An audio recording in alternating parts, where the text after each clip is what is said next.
Kadang nawa matang tengah. Hai dunia yang matang tengah. Wah sini matang kai gelak-lak roh ke keron. Kami ada kajian sunnah Al-Quran hadis. Apa saya aja le.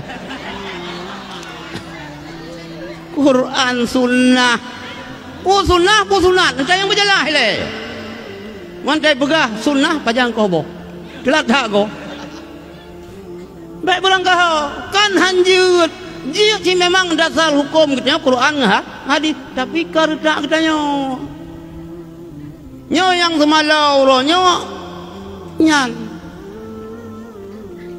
gepegah le orang tuha yang hana patut baik dapu patut bak kaki entet baik dapu genta yang hana layak baik dapu layak bak kaki supak baik dapu kaca ane maya kemarin sore dawa kalam tokah kembali kepada Al-Quran hadis nampak nak wah ngarung.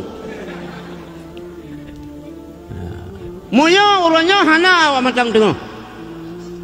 Tapi ni pre cucau tengok tengok. Hai jika kaluah wasan tu. Kaluas. Luasan luah kalau lagi luah belang. Lang belangnya apa kami mengkorabna ataya bungo pina hinan. Lumo bukri ina urang cirit pina nyan ban te luah wasan. Kah? Yang masalah. Jadi kak buta lu begah butoi sumber hukum dalam agamanya Quran hadis ijma dan qiyas. Kak kita yang ejut hai miodum abu mudi dum abon mamin dengan abon mulum han teje begah cak hukum Quran hadis tro bagi dia ka cak hukum Quran hadis nyan pui ni kan tetap melangulang thoi.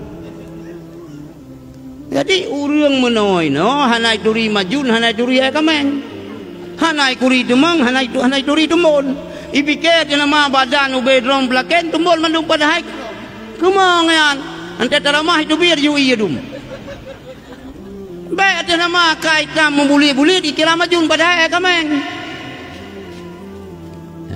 Jadi kahanali pegat mulut diganyan, kahanali sama dia, luar kamu gantung, talak kalau lagi gambil buah, lagi punggung buah, jadi laginya luar menggantung, laginya nak kakai menggantung hansip. Kan anak salah so luar menggantung. Tapi yang masalah awaknya ya ponis, urang so luar yang lewat kuno. Damang nulah, roka. Jadi kibanci belaga pilih India, nyak damang surga. Jadi mudah tak damang roka bawanya.